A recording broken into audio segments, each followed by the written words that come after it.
Hi, I'm JP from CodeHS, and I'm here to teach you about our new syllabus tool. Just wait till you see it, it'll blow your mind. Alright, this is what a syllabus looks like. Woo! So as you can see, what it does is it divides the content into days to pace your class. I made a generic teacher account here, and I made a class called my CS class that already has 4 students in it. You'll notice that on the teacher page there's now a section called syllabi.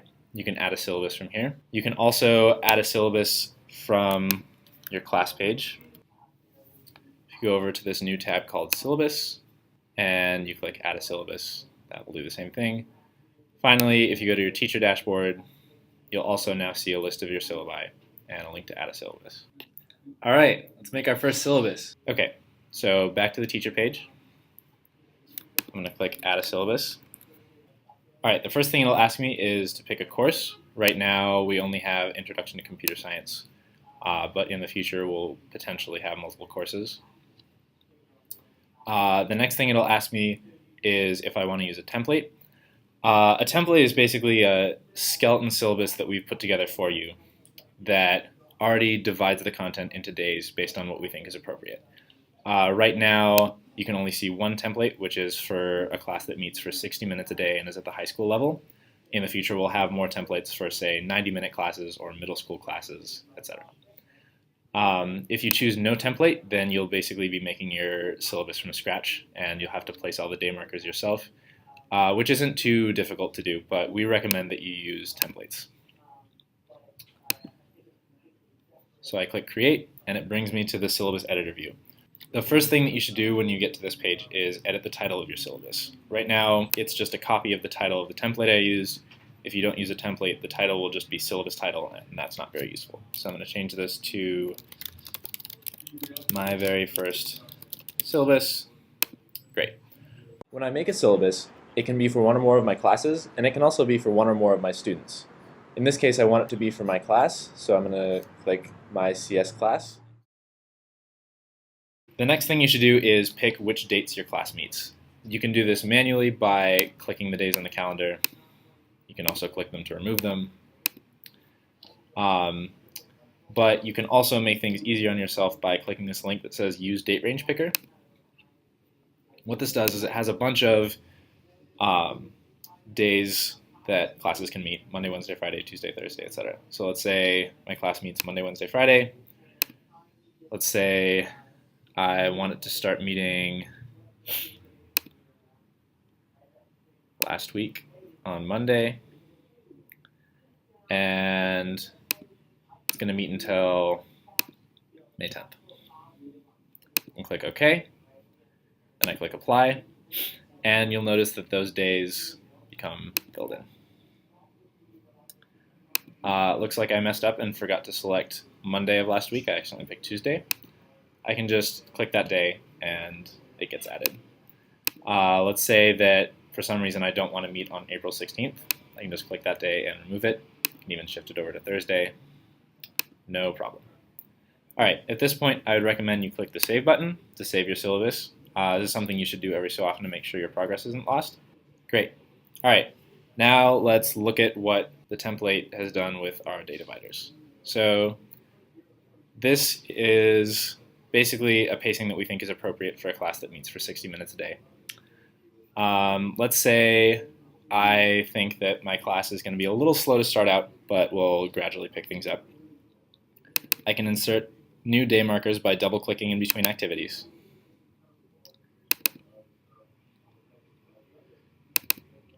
Just like that.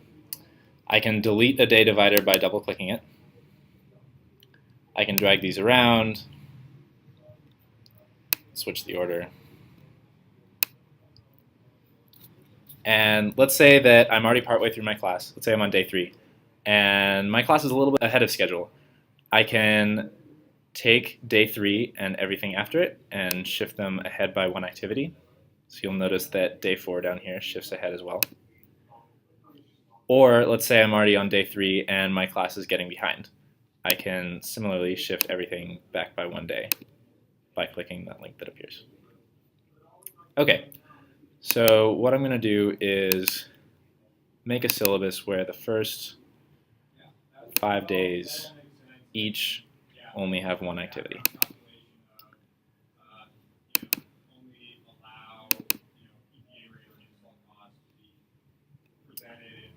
All right, I'm going to hit save. And then I'm going to click See Syllabus, which will open the syllabus in a new tab. All right, so this is what a syllabus actually looks like. It has a summary view that shows the different topics that are covered and the date or day ranges that they are covered on. Since I only picked class dates for the first portion of the class, only Carol has dates and the rest have generic day numbers. And then this is what the syllabus looks like. It has day numbers, dates, activities for each day, terms that go with those activities, and discussion questions. You can also see a printable view for the full syllabus, just today, just this week, and just this month. One sort of useful link that you can always get to from the information dropdown is the All Syllabus page. So I'm going to open that over here. And this shows you a list of all syllabi that are either relevant to you or public to everyone on the site. So you made a syllabus. You want to see how your students are doing. You can do that by clicking the See Student Progress link on the syllabus page. Basically what you have is a line graph showing the number of activities that each student has completed over time versus the number of activities that they should have completed according to the syllabus. You see this bar chart down here that shows code saves. A code save happens whenever a student runs a program or clicks the save button when they're writing a program. So this basically gives you a pulse on how hard your students are working. And then down here you have a table view that shows you the number of points and the number of activities your students have completed compared to what they should have done at this point. You can sort each of these columns, ascending, descending. And you have a number of filters at the top of the page that let you customize what you see. So you can see student progress based on a different date range. And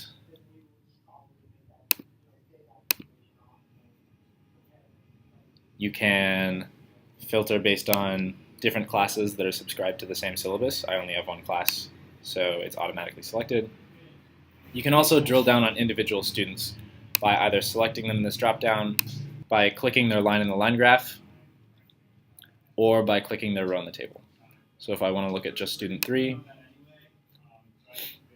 I can do it like that. You can always drill back out by selecting the blank option in the dropdown. Let's say I want to make this syllabus a little bit easier because I think that it's paced a little bit too quickly since 2 of my 4 students are behind. I can go back over here to the syllabus editor and say give them a bit more time on the first video and a little more time with the quiz and the example.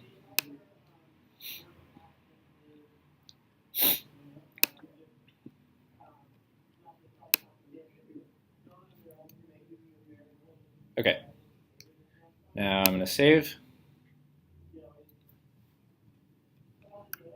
Now I'll go back over to the progress page and refresh. And you'll see now that these 3 students are doing just fine.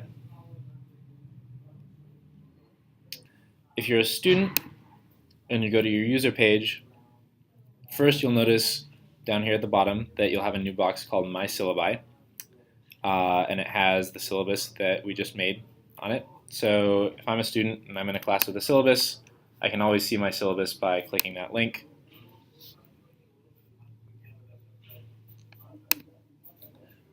I can also see up here the activities that are soon to be due based on my syllabus and whether or not I've completed them.